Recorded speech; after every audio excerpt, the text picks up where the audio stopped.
हाम्रो राजकुमार दाइको घरमा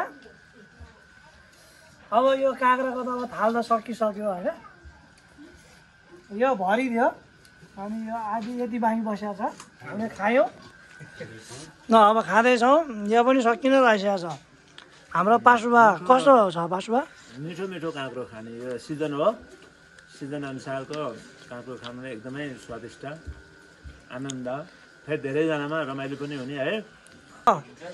यही नै हो हाम्रो फेरि बारीहरू चाहिँ यहाँबाट यस्तो राम्रो दृश्य पनि देख्छ हाम्रो विश्वासीहरूको घर चाहिँ यहाँ माथि छ है त ल अनि म चाहिँ यहाँ छु अनि आऊ श्रेया यहाँ छ श्रेया कस्तो लाग्यो तिमीलाई अनि यहाँ हाम्रो होनार गिटारको अब के भन्ने अब यस्तो अब आज उसले आराधना गर्छ भने त खुसी होइन त आज आराधना गर्ने होइन त ओके ल अब हेरौँ खुसीले कसरी आराधना गर्दो रहेछ होइन अनि गिटार पनि बजाउँछ साथमा अनि खोइ त विजय भाइ खोइ त हजुर हो त्यहाँ पनि देखाइदिउँ क्या ल अब एकचोटि हाम्रो यहाँ बारीमा के फलिरहेको छ त्यो पनि हेरौँ है त अब यो घुमेर त सक्दैन होला सायद अब यो चाहिँ हाम्रो खेतीपाती यस्तो छ है त गाइज यहाँ कुखुराको ल हेर्नु त यो चाहिँ सिमी रहेछ ल काँक्राहरू भर्खर भर्खर यहाँतिर फुल्दै पनि छ चिजिला लाग्दैछ अनि यतातिर आहा हेर्नु त कति राम्रो छ राम्रो छैन त यी डल्ले खुर्सानीहरू यतातिर यी हेर्नु काँक्रा फलिरहेको पनि छ है यता त रोइन्छ अन्त हौ यता छ त्यहाँ हो काँक्रा चाहिँ छ है अब योभन्दा उता चाहिँ मलाई जान मन लागेन यो चाहिँ टनेलहरू छ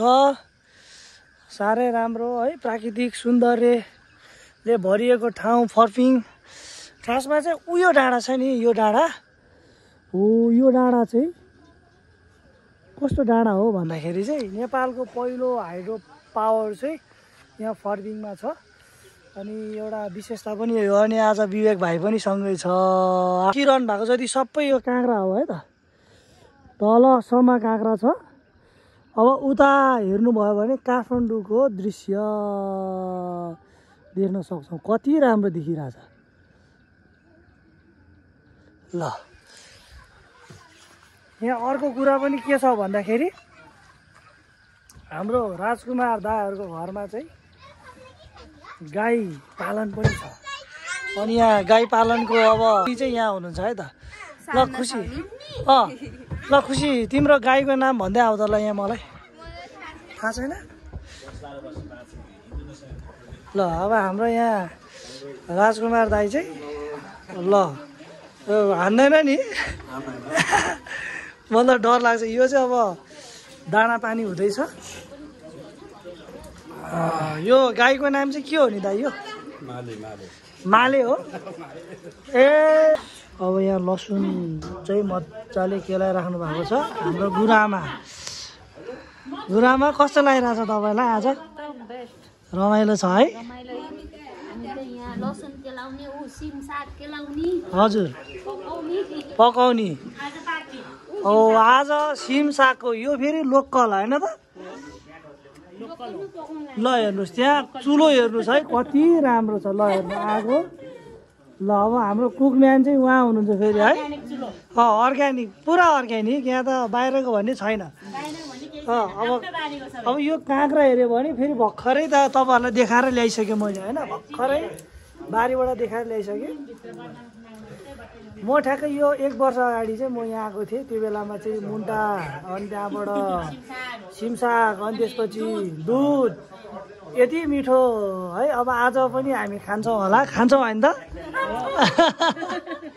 ल आज फेरि पनि खान पाएला जस्तो छ यो सबै भनेको परमेश्वरको प्रेमको कारणले मात्र हो। ल अब यताबाट जान मिल्छ प्याज अनि यतातिर चुलोमा आगो हुँदैछ। ल फेरि यहाँ ओहो च्वाचे पनि छ आज। ओहो यो च्वाचे पनि यताको यो चाहिँ चिकन अनि यो चाहिँ च्वाचे। ओहो आज त विवेक भाइ खान सक्छ कि सक्दैन।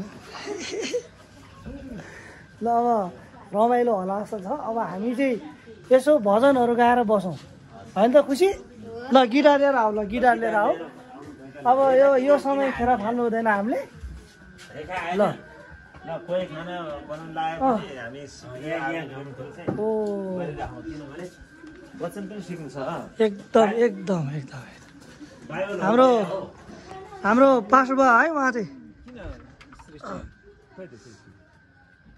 बोलाएन। हेलो यो बहिनीको चाहिँ मलाई आँखा मनपर्छ कि। आहा हेर्नु न आँखाको दिन हाम्रो श्रेयाको त झन् सबै मनपर्छ मलाई। संसार हो शिशुको कतिमा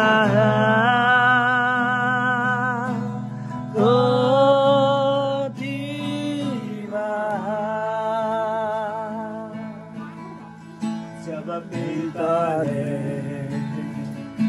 एकलौटे पुत्रलाई पठाएछ पाप उठाउनलाई मेरो बदली उसैमा उनी झरी उधार मेरो गरेर रगत बगा प्रशंसा हो ईश्वरको कतिमा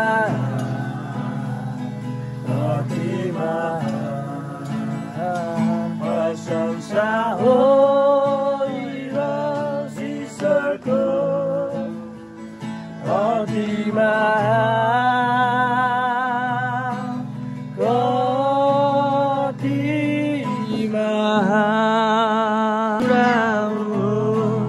तपाईँको आत्माले यो प्रेमको शक्तिमा वचनको रूपमा हामी प्रार्थना गर्छौँ। त्यो के भन्दा परमेश्वरको वचन नै शक्ति छ कि परमेश्वरको वचनलाई नै हामी हेर्नुपर्छ। हाम्रा बालबच्चाहरू हाम्रा सन्तानहरू